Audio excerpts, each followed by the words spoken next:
They called it the Dead Valley.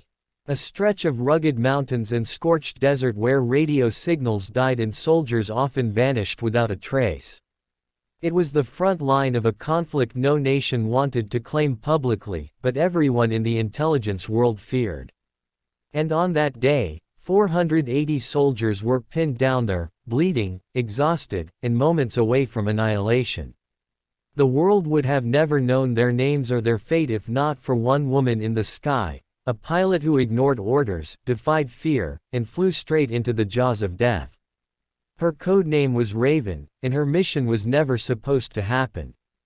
But history has a habit of revealing heroes only when the world is burning. Before sunrise, a distress transmission appeared on military monitors. A battalion on reconnaissance had been ambushed by a militia force 4 times their size. They were surrounded on every ridge, trapped between jagged cliffs and mine-laced ground. Their ammunition was down to the last cases. Their medics had run out of bandages and morphine. The wounded lay under makeshift tarps, praying for relief, praying to see home one more time. A senior commander demanded clarity. How many troops? How many still alive? The answer chilled the room. 480 souls. No air support available. Ground rescue impossible. And the enemy closing in. Evacuation was deemed suicidal. The official order was withdrawal of support and silent monitoring. In military terms, it meant accept their fate. But Raven was in the hangar when those words were spoken, tightening her gloves, staring at the mission board like it was a personal challenge. She had flown through hurricanes, fought off missile locks, and trained in some of the most brutal flight schools on Earth. People whispered that she never blinked in combat, that she had ice in her veins and iron in her heartbeat. But today she didn't feel like ice. She felt fire. She listened as lives were weighed against politics and risk reports. She heard the quiet sorrow behind the voices of analysts who knew those soldiers were as good as gone. She watched commanders bow their heads in grim acceptance. And she made a decision. Somewhere in that valley, there were fighters who had sworn the same oath she had. Soldiers who believed no one gets left behind. She walked to her aircraft, a battered tactical transport with reinforced armor and scarred paint. It had seen wars civilians would never read about. She began start-up procedures calmly, though her pulse hammered like war drums. Ground staff stared in disbelief. "You don't have orders." "I have duty," she answered. Tower control insisted she power down. They warned her she would lose her wings, her freedom, perhaps her life. But she lifted off, ignoring every command, and turned her aircraft toward the deadliest valley on the map. The engines roared like vengeance.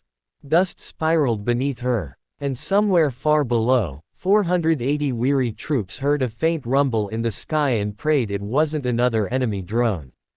As she crossed the first ridge line, alarms flashed. The terrain ate radar signals.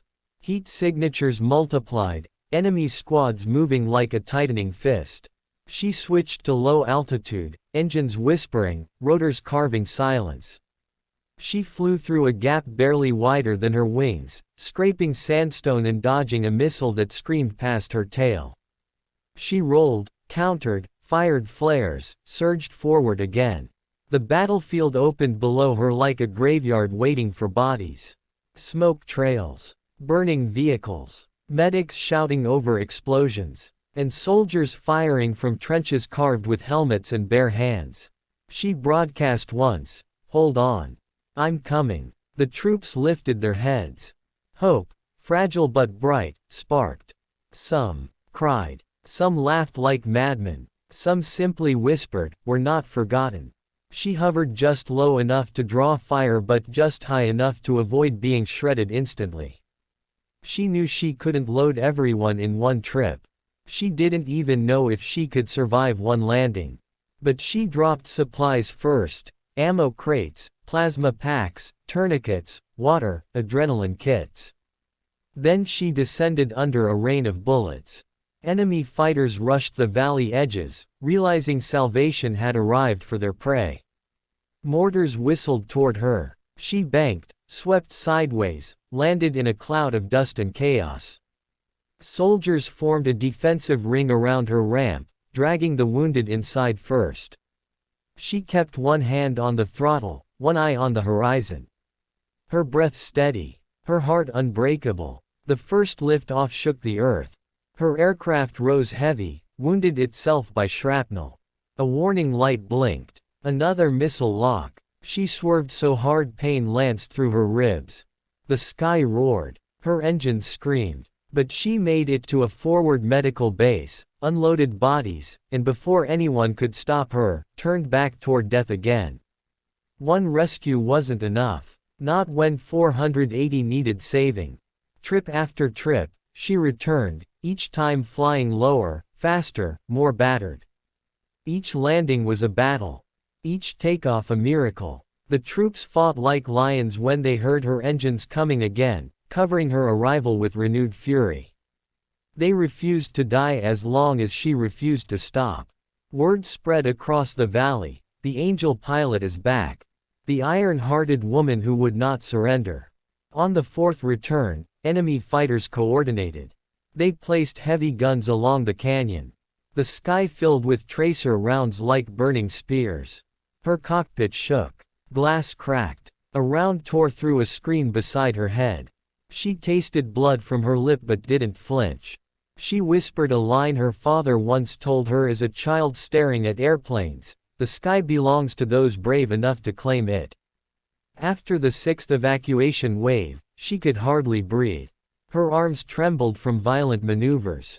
Her vision blurred from exhaustion. But there were still soldiers waiting, counting on her. One medic grabbed her hand during unloading, voice shaking, "You already saved more lives today than most do in a lifetime. Please stop. They'll understand. I didn't come this far to leave survivors behind," she answered, voice steady like steel drawn in moonlight. 3 more trips. Engines failing. Armor pierced. Sweat freezing against fear. A direct hit disabled one turbine mid-flight. She glided, fighting gravity like a warrior wrestling fate. Ground crew screamed for emergency landing clearance. She ignored them and limped back into the valley again. She didn't fly anymore, she wrestled the sky, forcing a broken machine to obey her will. As she picked up the final survivors, flares burned the horizon. Enemy commanders realized their trap had failed and threw everything at her in rage. Rockets streaked like vengeance. Dust storms whirled from detonations. The last soldier to board looked back at the battlefield he'd expected to die in and whispered, "Thank you, whoever you are." She pulled up with flames licking her tail. Warning alarms wailed in unison. Every survival instinct screamed, but she thought only of altitude, lift, distance. The valley edge approached slowly, painfully, as enemy fire chewed the air around her. A final missile detonated near her right wing, sending her spiraling. Soldiers screamed. Medics clutched stretchers. She wrestled the controls, teeth clenched, muscles burning, dragging the aircraft back level by sheer will. In a memory, someone had once doubted her, once told her no woman could survive combat aviation. She smiled at the thought and pushed harder. Silence finally came when she cleared the last ridge. Radio towers locked onto her again. Command voices shouted in disbelief. She whispered into her mic, quiet, exhausted, victorious, mission complete. Every one of them. Bring medical teams. I have heroes on board. When she landed for the final time, she didn't stand to greet applause. She simply rested her forehead on the controls, tears burning her eyes, not from fear but from relief. 480 soldiers lived because one pilot refused to let them die unseen. Discipline committees wanted to court-martial her. The public wanted to build monuments. Historians argued protocol while soldiers simply saluted the name Raven like prayer.